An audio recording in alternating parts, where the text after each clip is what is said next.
Venom the last dance teaser के बाद MCU वालों ने वेनम फैंस के अंदर तो एक अलग तरह का ही खौफ बिठा दिया है कि इस मूवी के बाद अपने वेनम का सफर यहीं एंड हो जाएगा। ये तो मैं एक्यूरेटली नहीं बता सकता, बट मार्वल वालों ने वेनम की बहुत सी कॉमिक पब्लिश करी है। तो ये comic venom the last dance teaser के बाद पब्लिश हुई है, तो इस कॉमिक का मूवी से कुछ न कुछ तो रिलेशन होगा ही, क्योंकि इस कॉमिक में अपना एक न्यू कैरेक्टर जो कि हम लोगों को venom the last dance teaser में देखने को मिला भी था, जो कि है अपना वेनम हॉर्स, वो इस कॉमिक में अपीयर हो भी चुका है। जी हाँ, तो मैं आपका दोस्त वेनम मॉडल रिकैप एंड आप देख रहे हैं वेनम वॉर। ये इसका इशू नंबर 1 है और इसकी बहुत सी कॉमिक्स आ चुकी है जिसकी अलग अलग स्टोरी लाइन्स हैं। तो हम हर कॉमिक को पकड़ पकड़ कर एक्सप्लेन करने वाले हैं, तो आप लोग भी हमें पकड़े रहिए ताकि इन फ्यूचर आपको वेनम वॉर की सारी कॉमिक्स की एक्सप्लेनेशन मिल जाए। तो बिना किसी देरी के हम अपनी वीडियो को स्टार्ट करते हैं। तो हमारी कहानी स्टार्ट होती है एक बॉक्सिंग रिंग से, जहाँ पर कुछ फाइटर्स फाइट कर रहे होते हैं, बट तभी वहाँ पर अपना एडी ब्रॉक एक अलग टाइमलाइन से अपनी रियल टाइमलाइन में वापस आता है, जो कि अपनी पूरी वेनम टीम लेकर आया था, जिसमें से पहला बंदा है वाइल्ड और दूसरा बंदा टाइरो एंड तीसरे बंदे का नाम है बेडलैम और चौथे नंबर पर है अपना खुद एडी ब्रॉक, जिसके पास इस वक्त उसका सिम्बियोट वेनम नहीं है। वो लोग उस बॉक्सिंग रिंग में एंटर होते ही वहाँ के जितने भी फाइटर्स थे सबको एक एक करके मारने लगते हैं एंड आखिरी में अपना एडी ब्रॉक वहाँ से माइक को उठाता है और एक अनाउंसमेंट करता है, मेरी बात ध्यान से सुनो, ये रिंग अब मेरा है और जब तक मुझे मेरा बेटा और वो वेनम नहीं मिल जाता मैं इस रिंग को छोड़ने नहीं वाला। और ये फाइट कोई नॉर्मल फाइट नहीं है, ये है वेनम वॉर। तो अब अगर वॉर स्टार्ट हो ही चुकी है तो चलो हम इस कॉमिक की टीम्स की बात कर ले। इस कॉमिक में 2 टीम है। पहली टीम है टीम एडी की, जिसमें पहला कैरेक्टर खुद एडी ब्रॉक है अपनी ह्यूमन बॉडी के साथ, दूसरा कैरेक्टर वेनम बेडलैम है, तीसरा टाइरो है एंड चौथा वाइल्ड। ये थी हमारी एडी ब्रॉक की टीम। एंड अगर बात करें दूसरी टीम की तो ये डायलन की टीम है, जिसमें से पहला कैरेक्टर ही अपना डायलन ब्रॉक है, जो कि अपने वेनम एंड एडी ब्रॉक का बेटा है एंड इसका सेकंड कैरेक्टर टॉक्सिन है, third character Red Goblin aka Norman Osborn, fourth character Flexo है एंड फिफ्थ कैरेक्टर एक बिल्ली है जिसका नाम स्लीपर है। एंड इन दोनों के बीच में एक अनडिक्लेयर कैरेक्टर भी है जिसका नाम स्पाइडरमैन है और इस बार उसके साथ अपना वेनम भी है। तो कहानी को कंटिन्यू रखे तो अपना वेनम एक स्टोरी सुनाता है जहाँ पर वो बताता है कि मैंने जितने भी होस्ट बनाए उन सब की एट द एंड डेथ हो चुकी है, जहाँ मेरा पहला होस्ट एक सोल्जर था जो कि एट द एंड मारा गया और दूसरा होस्ट खुद स्पाइडरमैन, जिसने मुझे कुछ ही टाइम बाद अपने बॉडी से निकाल फेंका और उसके बाद मिला मुझे एडी, जिसके बाद चीजें कॉम्प्लिकेटेड हो गई एंड एडी के साथ साथ उसने बहुत से होस्ट पे कंट्रोल किया, लेकिन एट द एंड सबकी किस्मत खराब निकली और इन सब के लिए वो अपने आप को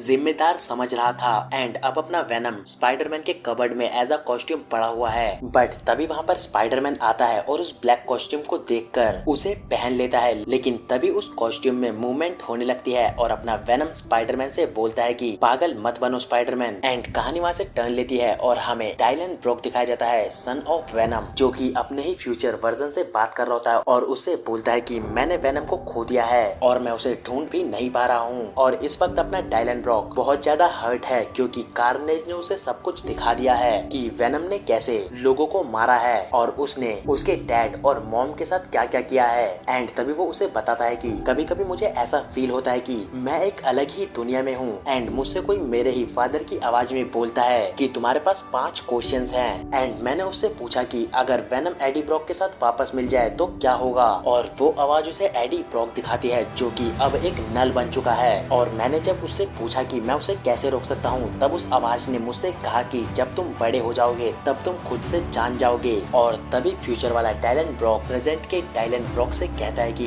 मैं अकेले फ्यूचर को नहीं मार सकता, मुझे तुम्हारी मदद लगेगी। एंड तभी वो वहाँ से अपने रियल टाइमलाइन में जाने लगता है। तभी पीछे से टॉक्सिन आता है। तभी डायलन टॉक्सिन से पूछता है कि तुम यहाँ किस लिए आए हो, और तभी टॉक्सिन डायलन को बताता है कि तुम्हारे डैड वापस आ चुके हैं, वो टीवी पर है। एंड तभी डायलन और उसकी पूरी टीम मिलकर एडी ब्रॉक को टीवी पे देखने लगती है, जहाँ एडी ब्रॉक अभी भी फाइटिंग रिंग में उन सभी को पूरी तरह से मार रहा होता है। और तभी टॉक्सिन उन सब से कहता है कि डायलन यहाँ से कहीं नहीं जाने वाला, वो बंदा बंदा पागल हो चुका है, लेकिन डायलन नहीं मानता। तभी टॉक्सिन बोलता है कि तुम एक बच्चे हो, तुम्हारे साथ अब वेनम नहीं रहा, और अगर तुम अपने डैड से लड़ने भी जाओगे तो क्या तुम इस हालत में उन्हें हरा पाओगे। और तभी हमें एक कंपनी दिखाई जाती है जिसका नाम एल्केम मैक्स है। इस कंपनी को याद रखना क्योंकि वेनम के और न्यू कॉमिक्स में इस कंपनी का बहुत ज्यादा रोल है। और तभी हमें उस कंपनी की सीईओ दिखाई जाती है जिसका नाम लिज एलन है। एंड वो सब उसी वेनम वॉर को लेकर बात कर रहे होते हैं, लेकिन तभी कार्टन ड्रेक बोलता है, और आप लोग इस बंदे को तो वेनम मूवी से जानते ही होंगे। और तभी कार्टन ड्रेक उन सबको एक न्यू बंदे से इंट्रोड्यूस करवाता है, और वो बंदा उन सब से बोलता है कि मैंने एडी ब्रॉक पे बहुत सालों से काम किया है, मैं उसके बारे में इतना जानता हूँ कि जितना वो खुद नहीं जानता। और वो उन सबको एक न्यू सिम्बियोट दिखाता है जिसका नाम वो K-44 रखता है। एंड फिर से हमें अपना स्पाइडरमैन और वेनम दिखाया जाता है। वेनम अपने स्पाइडरमैन से बोलता है कि उन दोनों को मेरी जरूरत नहीं है, वो लोग मेरे बिना भी ठीक हैं। मेरी जगह तुम उनकी मदद कर सकते हो, लेकिन मैं जब भी उनकी मदद करूंगा मैं सब कुछ डिस्ट्रॉय कर दूंगा।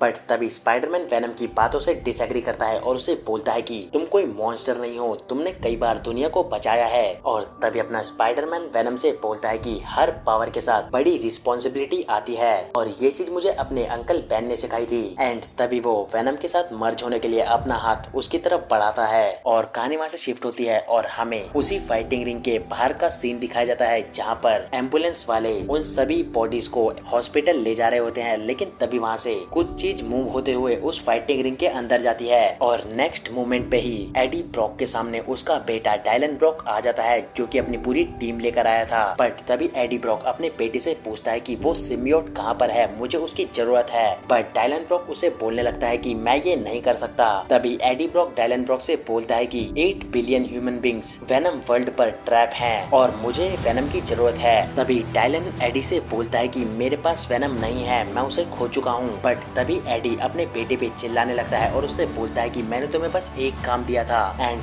तभी अपना डायलन भी एडी पर गुस्सा होने लगता है और उससे बोलता है कि मुझे सब कुछ पता है, मुझे कार्नेज ने सब कुछ बता दिया कि वेनम ने आज तक क्या क्या किया है। बट तभी एडी शॉक्ड होते हुए बोलता है कि अगर उसने तुम्हें सब कुछ बता दिया है तो इस वक्त वेनम है कहाँ पर। एंड तभी वहाँ पर अपना स्पाइडरमैन वेनम के सूट में आता है और बोलता है कि घबराने की जरूरत नहीं है, वेनम अब अच्छे हाथों में है। एंड आप अगर उसके वेब्स पे गौर करो तो वो वेनम के वेब्स हैं। एंड इसका रीजन आपको स्पाइडरमैन वेनम वॉर में मिलेगा। एंड हाँ, स्पाइडरमैन वेनम वॉर भी एक सेपरेटेड कॉमिक्स है जो कि रिसेंटली ही पब्लिश हुई है। बट वेट, हमारा एपिसोड यहीं एंड नहीं होता है। इसके पोस्ट क्रेडिट सीन में एक ऐसा कैरेक्टर है जो कि वेनम द लास्ट डांस में भी शो हुआ है। वो और कोई नहीं, अपना वेनम हॉर्स है, जो कि एक साइंस लैब से एस्केप कर चुका है। एंड वो लास्ट में कहता है कि एनीवेज मैं वेनम हॉर्स हूँ, और तब जाके हमारा एपिसोड यही एंड होता है। तो और भी वेनम वॉर की कॉमिक्स देखने के लिए हमारे चैनल पे बने रहें, और अगर आपको इस वीडियो में कुछ भी अच्छा लगा हो तो हमारी वीडियो को लाइक कर दें और हमारे चैनल को भी सब्सक्राइब कर ही लेना। तो अब हम मिलेंगे कॉमिक्स के कुछ न्यू पेजेस के साथ, जो कि इस बार ऑब्वियसली स्पाइडरमैन वेनम वॉर होने वाली है। और तब तक के लिए अपना ख्याल रखना।